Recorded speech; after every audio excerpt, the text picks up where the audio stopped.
জানে না, যার নিজের কোনো জাত ধর্ম নেই, সে আর কি হতে পারে? কি হতে পারে যার কোনো জাতের ঠিক নেই? মেয়েটার তো জাতেরই ঠিক নেই ভাই। আমি অনেক ভিডিও অনেক কিছু দেখেছি, মালটার জাতেরই ঠিক নেই পুরো। আমি কন্ট্রোভার্সি ভিডিও করি না, একদম ছেড়ে দিয়েছি, বাট স্টিল এই ভিডিওটা না দেখে, মানে 24 ঘন্টা নিউজ চ্যানেলটার একটা নিউজ এসছে 18 ঘন্টা আগে, সেই নিউজটা দেখে সত্যি অবাক লাগে। এরকমভাবে যে শপথ নিতে পারে টিএমসির একজন বিধায়ক হয়ে, সে শপথ নিচ্ছে মানে এত সুন্দরভাবে, ভাবার বাইরে। এরকম মানুষের হাতে সেই জায়গার মানুষরা বরায়নের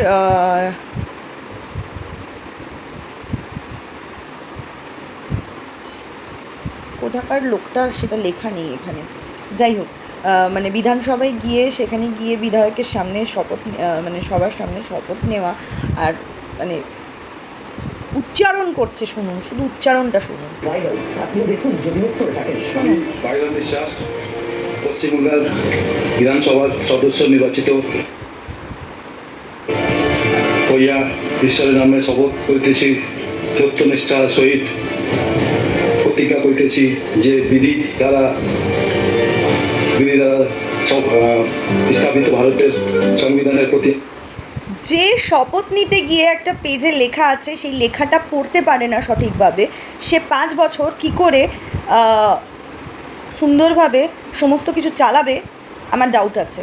যার পেটে বিদ্যে নেই, একটা পেজে লেখা বাংলা, মানে আমাদের ভাষা বাঙালি, ওই ভদ্রলোকও বাঙালি, বাংলা ভাষায় একটা শপথ নিতে পারছে না।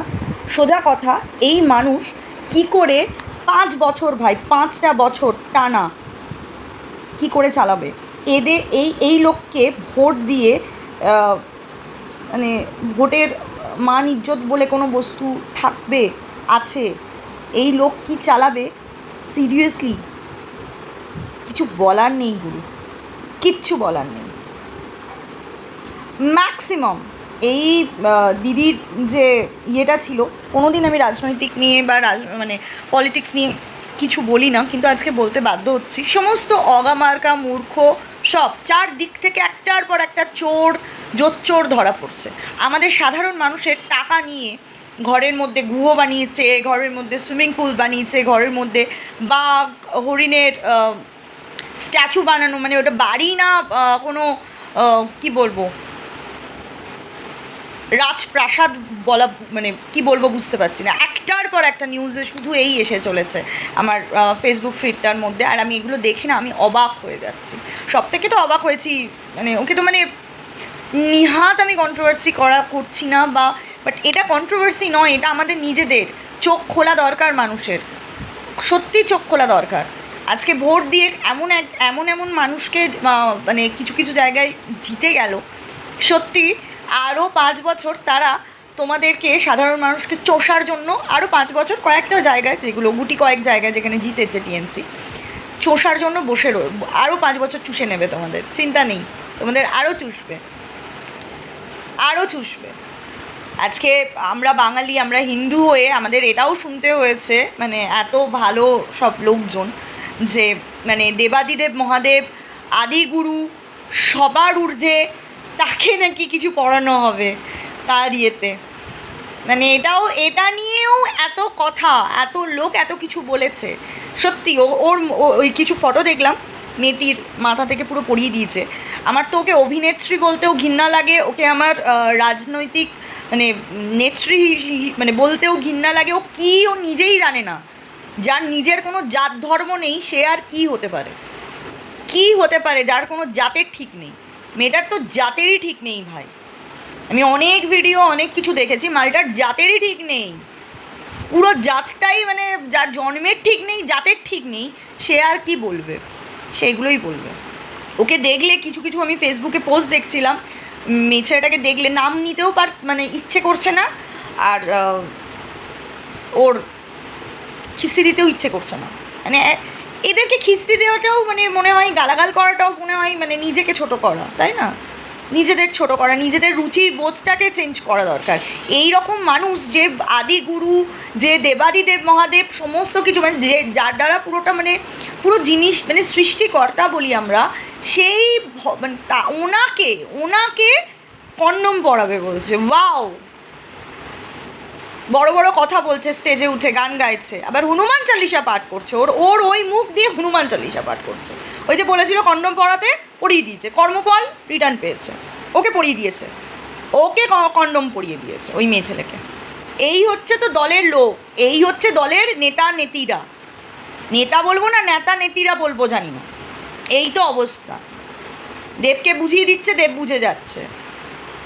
যেই পার্টি মানে কিছু কিছু জায়গায় তো ভাই রং গিরগিটির থেকেও মানে গা গুজরা রং ফাটাফাট, গ্রিন থেকে রং দে তুমো হে গেরুয়া হয়ে গেল ইনস্ট্যান্ট। আমি শুধু বসে বসে ফেসবুকে স্ক্রল করি আর দেখি, মানে এখন না এই ভদ্রলোকের এই জিনিসটা দেখে আমি নিজেকে আর কন্ট্রোল করতে না পেরে আমি ভিডিও করে ফেললাম। মানে মানুষের কি অবস্থা আজকে। এতগুলো বছর আমাদের কিভাবে চুষে খেয়েছে, যখন এই নেতাগুলোর ঘর থেকে এই জিনিসগুলো বেরোচ্ছে, বাড়ির মধ্যে ভাই সুড়ঙ্গ তৈরি হয়ে গেছে। বেডরুম ওটা, হ্যাঁ, দুবাইয়ে বোধহয় ওই ওনাদেরও ওরকম বেডরুম নেই, বাড়ির মধ্যে সুড়ঙ্গ, তার ভেতরে গিয়ে দরজাটা মানে মানে ওটা সুপার লাক্সারিয়াস মানে লাইফ লিড করেছে। তোমার আমাদেরই টাকা সকলের মেরে ওদের লাইফ ওই। ভাবো কত বড় চোদু হয়ে গেছি আমরা। নিজেদের চোদু তো বলতেই পারি, তাই না গুরু? আমরা সব চোদু ছিলাম। আমি তো ভাই ভোট কোনো দিনই দিই না, তো আমি এখান থেকে স্যাটিসফ্যাকশন যে আমি অ্যাটলিস্ট ওই পার্টিকে ভোট দিইনি। যে কয়েকবার ভোট দিয়েছি আমি আমার পছন্দের লোককেই দিয়ে এসেছি। আমি ভাবতে পারি না মানুষ কোথায় গিয়ে দাঁড়িয়েছে। শিক্ষা প্রচণ্ড প্রয়োজনীয়, এই জন্য বলে একটা জায়গায় শপথ নিতে গিয়ে একটা পেপার দেখে পেন অ্যান্ড পেপারে লেখা আছে সেটা পড়ে বলতে পারছে না। ওই রকম পার্টি আজও যদি থেকে যেত, শিক্ষা কোথায় যেত ভাবো। এখান থেকে এখানে নেমে গেছে, একদম পুরো মানে আন্ডারগ্রাউন্ডে চলে যেত। যেমন ওই সুড়ঙ্গ করে টাকা রেখেছে দেখছিলে, ওই সুড়ঙ্গের তলায় ঢুকে যেত, শিক্ষা বলে বস্তুই থাকতো না, শুধু চপ চপ চপ। চপ মুড়ির ব্যবসা চলতো, চা মুড়ির ব্যবসা চলতো, চা ভাজো, চা বিক্রি করো, চপ ভাজো, খাও সালা, এই হতো। আর কিচ্ছু থাকতো না, নো শিল্প, নো উন্নয়ন, নো চাকরি, নো কিছু। এটাই ফ্যাক্ট। চলো, অনেক বেশি বলে ফেললাম। Tata, love you all, bye, take care, সবাই ভালো থেকো, সুস্থ থেকো।